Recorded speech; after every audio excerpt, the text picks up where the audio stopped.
we would come back to the base and we started hearing this rumor about a unit that killed what they started calling this really tall person.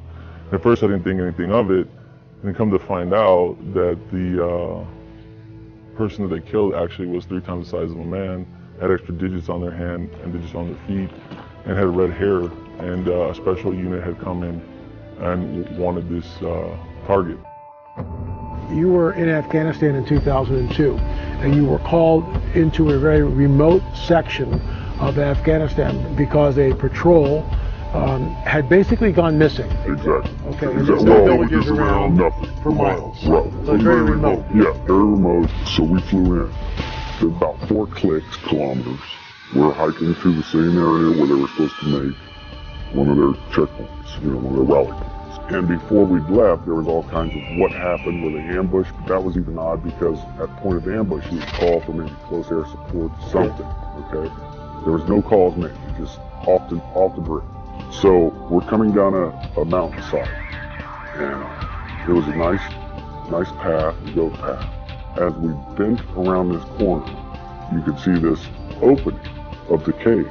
There's a cave as we're coming around. And then I see there's a lot of rocks, which is another oddity, and then bone matter. When I'm not close enough to identify what kind of bones, but I did see something I knew was a piece of our communications equipment. So instantly, we're thinking ambush, maybe animal, it could be anything. And there was enough room in front of this cave, but it had a sheer drop-off. But there was enough room that we actually got into a decent dispersal in case of ambush. You see something coming out of the cave, and it's moving with a speed and agility that catches you off guard. Everybody. And he comes out. It was a man at least 12 to 15 feet in height. This is a monster. Red beard, then his hair was longish, past the shoulder, a scarlet red, and Dan runs at him and starts shooting, which broke all of us into the reality. Because it was surreal. Now your training is kicking in. Oh yeah, okay. Muscle memory, complete muscle memory. While Dan is moving at him, another bro of mine's laying down fire, and I start firing. He skewers Dan. He's now got him on this pike. It went through him. And he's still got him, and he's coming after more. We all just clicked in. I don't know what it was, but I remember we're all like, shoot him in the face, shoot him in the face. Our weapons components were in force. We had 308s, and we had Barrett 50s. This is sounding longer than it took. We're talking 30 seconds. And he's taking multiple hits, and is still moving. He talked about this giant being 1,100 pounds, anywhere from 10 to 15 feet long, and it was killed. It was apparently shot somewhere in a cave in Afghanistan, but before it was shot, it lunged at several of our troops, our soldiers. It may have even gorged somebody. It was just a bizarre story, and it just sounds like the Nephilim from the Bible. And you have to assume that the giant is not alone, that the giant is not the only being living on this planet. There's got to be a whole school of them somewhere. Maybe he's got a female mate. Maybe he's got children. Who knows? Unfortunate that he had to attack our soldiers rather than be somewhat peaceful, but I guess that comes with the territory. Dan was dead. Okay, and Wyatt is a good man, probably one of the best men I know, now dead. Before I'd left, they were already starting what they call a 9-line, which is a medevac request. They're sending out a medevac request, then all of a sudden it's not a medevac request. All of a sudden we had a helicopter show up because, like I told you, it was a large precipice and a sheer drop. So the helicopter just came up from the drop. They had dropped netting, which is like cargo netting. It's like squares. We were told we had to bundle him up. and we get another bigger helicopter, but it's almost like a Jolly Green Giant used to look back in the day, that could get, through this area. Because the mountains, you got to remember, Chinooks could only go in certain places because they had enough lift.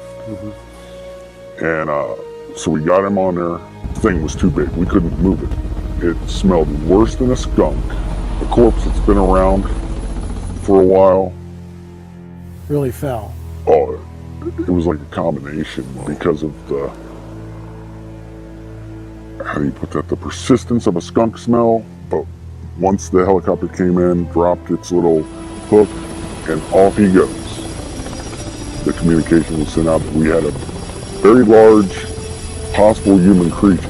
There you are in the hills of Afghanistan. How many troop members are you with? We had 6 on my crew. And when we say hills of Afghanistan, for us, we did not fly into the wilderness. We actually flew into a base. I guess this thing was transloaded out of the mountains by a CH-47. But I could see that it did have the 6 fingers. I remember taking my foot up and placing it up next to its foot, and it was extremely large. We estimated at about 12 feet, give or take. What I can tell you is the weight of the thing. Basically, it was approximately 1,500 pounds when it was getting on the aircraft. Now, if you take away the pallet weight and all the rigging that we had to hold this thing down, we figured it was around 1,100 pounds. Of course we're upset. That's a given, okay? We lost a very good guy. But add to that, you're discussing something that even in our after action report, they're saying rewrite it. And we had to rewrite it the way they wanted. How many fingers? 6 toes. 6 fingers and 6 toes. And the nails were weird because if you see somebody that ever has, I don't know what it's called, but it's like a fungus on the nails, how they get pointy and they're like gnarly. That's what they look like. As we showed you in the clip, the radio operator checked in and gave the report, and the unit was told to stand by as Central Command was about to dispatch 2 helicopters to them. They were told that the Giant would be loaded on one of the choppers, and then they would follow in the other chopper for debriefing. The shooter told us that when the chopper landed, they loaded the Giant into a very large cargo net. The first chopper towing a Giant left, and then they boarded the second helicopter and followed. When they returned to their base in the Kandahar province in Afghanistan, they were debriefed and told to keep all of this under wraps. They were forced to sign a non-disclosure agreement, which essentially would prohibit them from talking about this to anyone. It is with great reluctance on the shooter's part that he has come forward. He believes that people have the right to know what is going on this planet, that the supernatural is real, and that the startling and unsettling fact that a remnant of a legendary Nephilim are still on the earth may be true. While the shooter's story is certainly fantastic, it does corroborate Stephen Quayle's account that he published years before. And people have a right to know about this stuff. I mean, if there are 15-footers or 18-footers roaming the planet, and our military has brought them down, I mean, we have a right as American citizens. I mean, this isn't classified military stuff. This is something that we need to know, and it points back to the biblical prophetic narrative. What are your thoughts on that? I think here's my personal opinion. My personal opinion is if it points that the Bible's accurate, they don't want it. If it goes against Darwinian evolution, it's not to be spoken of. So you're out in the boonies running around looking for high-value targets? Correct. Okay. And we're doing those operations, and as we're getting into firefights, we're getting into different scrimmages, you want to put it that way, we would come back to the base and we started hearing this rumor about a unit that killed this, what they started calling this really tall person. At first I didn't think anything of it, and then come to find out that the person that they killed actually was 3 times the size of a man, had extra digits on their hand and digits on their feet, and had red hair, and a special unit had come in and wanted this target. Well, we'd heard that they had killed this thing inside a cave, or the mouth of a cave, and it was common knowledge among the military to hear this. And when you say common knowledge, what do you mean? I mean, how does that work? Years later, to come to find out, when I had returned from Afghanistan and had met other military members that had not been there in the operations with me, if you would bring up the giant of Kandahar, they knew about it. When you first hear it, you're thinking like, this has got to be a joke. This has got to be a hoax.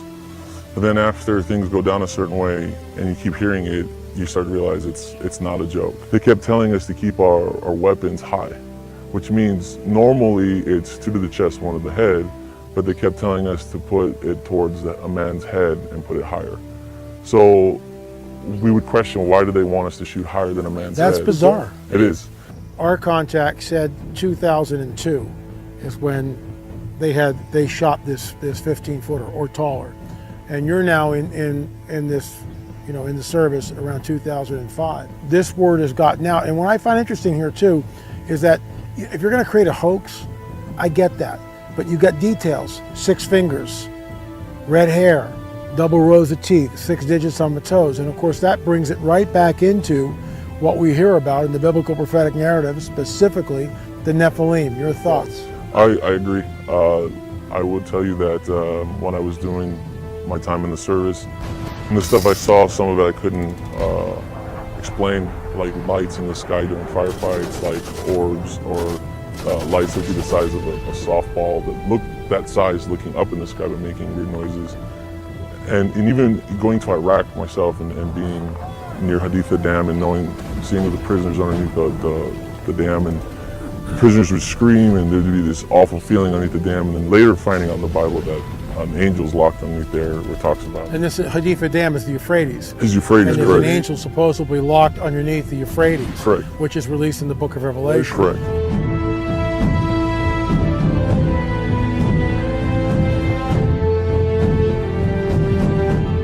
That's bizarre. So you're actually at this site, and soldiers are being locked, imprisoned underneath the Haditha Dam. Correct. And they're freaking out. They were freaking out. They said they could feel it. In fact, the people who would guard them they would draw straws to see who would actually take them. No one wanted to go down. Nobody wants to go down. Going back to Afghanistan, we would hear these things. We would hear the locals talk about rumors of these giants. What would the locals say? How would they talk about it? They say that they lived in the caves and they would eat people, and They were cannibals. they were cannibals.